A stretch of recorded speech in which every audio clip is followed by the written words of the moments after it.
Գերպումների մասով չեմ գնահատել, ես կարծում եմ, որ եթե նախագահը եւ ցանկացած այլ պետության, ասինքն մասնակիցը խոսում է հավասար պայմանների մասին, դա կարող է գնահատվել, հիմա ինչի չեմ հստակ պատասխանում, որովհետեւ այդ հարցը առանձին չեմ վերլուծել, ինչ կոնտեքստում է տրվել, բայց դա կարող է գնահատվել ընտրությունների հավասար պայմանների ապահովման տեսակետից, որովհետեւ միշտ էլ միջազգային կառույցները եւ այլ, ասենք եվրոպական երկրները, ամերիկյան երկրները, տվյալ դեպքում Ռուսաստանը բարձրաձայնել են մարդու իրավունքների կոնտեքստում հավասար պայման ապահովեք ընտրությունների ընթացքի վերաբերյալ։ Չեն ասում կգնաք իրեն կքվեարկեք թե ոչ։ Ես շատ վիճելի է Ռուսաստանի Դաշնության կողմից կատարված գործողությունները, եթե ես ինքս ամենաբարձր մասնագետը չեմ այդ ուղղությամբ, բայց երբ որ նայում եմ մասնագիտական վերլուծությունները, ում օգտին են դրանք կատարված, դրանք ավելի շատ նպաստում են ԿՊ-ի ձայներ հավաքելուն, թե ընդհակառակը այլ քաղաքական ուժերի ձայներ հավաքելուն, շատ բարդանում է ինձ համար։ Չկա մոտեցումները տարբեր են, կան բավականին մեծ քանակի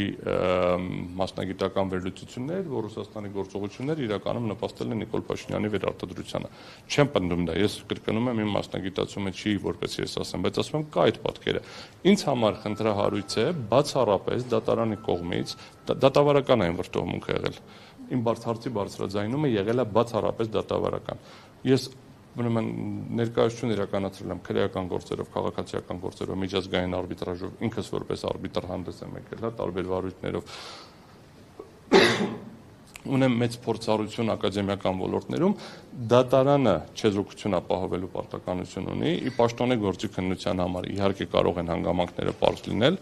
միանշանակ կարևոր հանգամանք է այդ հանգամանքը, բայց միևնույն ժամանակ հարցադրումները չեն կարող լինել այնպիսին, որ արդեն իսկ հաստատում են խախտման փաստը ու դրա գնահատականն են քննարկում։ Սա է խնդրահարույցը եւ դա արդեն կողմնակալության խնդիրը առաջացնում, որտեղ եղել է խախտում թե ոչ եւ դա արդյոք որևէ առնչություն կարող է ունենալ կողմերին թե ոչ, դա է խնդիրը, որ պետք է քննարկենք։ Բայց ըստ ԱՄՆ-ից եւ Եվրամիությունից կոչեր են հնչել ուղիղ քվեարկել Նիկոլ Փաշինյանի օգտին։ Միանշանակ, ոչ թե հնչել, գրվել են, Նիկոլ Փաշինյանն էլ դա վերցրել է, դա թմբկահարել է։ Ուղղակիորեն Ֆրանսիայի նախագահի կողմից եւ Թրամփի կողմից։ Ուղղակիորեն, այսինքն սա ոչ թե abstract բանով, հենց ուղղակիորեն, ասել է Թրամփը ընտրություններից առաջ, ասել է աջակցում եմ իմ ընկեր։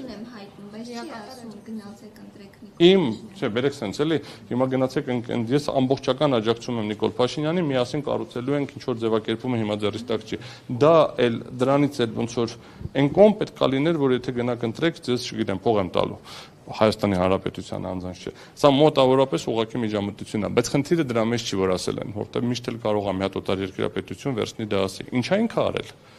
Ինչա ինքը արել դրանից հետո։ Ինքը ասել է, չէ, դե ուրախ եմ, որ պարոն Թրամփը ասեց, բայց կապ չունի, մենք դրանից անկախ ենք։ Չէ, դա դարձվել է օրակարգի հարց։ Ինչա արել, երբ որ ֆրանսիացիները դարձվել է օրակարգի հարց։ Ինչ են արել օպոզիցիոն գործիչները։ Ոչ մի բան։ Բայց կրկնում եմ, իմ խնդիրը այն չի, որ միջամտությունը որևէ տեղից լավ է, որևէ տեղից վատ։ Իսկ եթե Ռուսաստանից տեղի ունեցել միջամտություն ընտրության արդյունքներին, կրկին պետք է անվավեր ճանաչվի։ Որովհետև իմ խնդիրը հետևյալն է, պետք է լինի, ընտրողը պետք է լինի Հայաստանի Հանրապետության քաղաքացին, ազատ պայմաններում, արդար հավասար ընտրական ընթացակարգերի արդյունքում պետք է կարողանա իրականացնել ընտրություն։ Եթե փաստեր կան, որ իրականում միջամտություն է եղել Ռուսաստանից, առաջին այդ հարցերը պետք է ուղղվեն ոչ թե օպոզիցիոն դիմում ներկայացրած երեք ուժերին, իրենց ձևակերպումով կոնկրետ կուսակցությունների, այլ առաջինը օրինակ կարող էր բարձրաձայնվել այն կուսակցություններին պատասխանողից սկսենք, հա, պատասխանողին այդ հարցը պետք է տրվեր առաջինը։ Իսկ գնահատել եք արդյոք այդ ազդեցությունները, ինչպես եք գնահատել։ Եթե մենք պատկերացնենք, որ մենք դատական վեճ ենք քննում, սա քաղաքական դեբատների ման չի, մարտադաշտ չի, սա իրավական վեճ ենք քննում։ Կա որոշում, կենտրոնական ընտրական հանձնաժողովը բացատրեց, ասաց ոչ մի բան հաշվի չեմ արել, ոչ մի բան հաշվի չեմ արել։ Թուղթը ստացել եմ, ուղարկել եմ, թուղթը ստացել եմ, ուղարկել եմ, հետ եմ ստացել, հետ եմ ուղարկել։ Եթե ասել մաթեմատիկական հաշվարկներն են ծրագիր ունեն, ծրագիրը չգիտեմ ոնց է հաշվում, բայց 400 թվերը գումարում ենք դառնում 41, բայց ինձ համար 440 է գրում։ Հիմա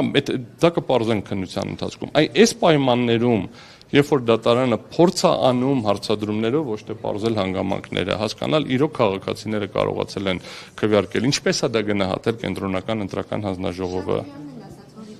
մաթեմատիկան տարբերվում է Վահագն Հովակիմյանի եւ ԿՀ-ի մաթեմատիկայից, ըստ էության կարող է ինչ-որ դրական առումով լինել այս ՍԴ-ի Արդարության համար պետք է նշեմ, որ կոնկրետ այդ մի դեպքի հետ կապված պարզաբանվեց, որ մի հատ վերահաշվարկ ենք արել, մաթեմատիկան փոխվել է, հետո ենք անվավեր ճանաչել, բայց մեկը որ այդ փոփոխությունը էական չէր լինում, բայց խնդրահարույց է միևնույնն է, ես իմ եզրափակիչ ճառում մանրամասն ներկայացնելու եմ սխալ թվերը, որ ասում եմ ոչ մի սխալ չկա, սխալները բազմաթիվ են։ Ներկայացնելու եմ, որ մենք հաստատակնության ընթացքում այդպես էլ չպարզեցինք այդ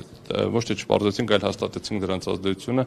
չպարզեցինք ինչ ընթացակարգով են իրենք ապահովում ամբողջականությունը տվյալները, ինտեգրիտին, որպես խախտումներ չլինեն։ Այսքանը, եթե ուրիշ հարց չկա։ ԿՊ ներկայացուցիչը քիչ առաջ, որ նախարարության պատասխանի ժամանակ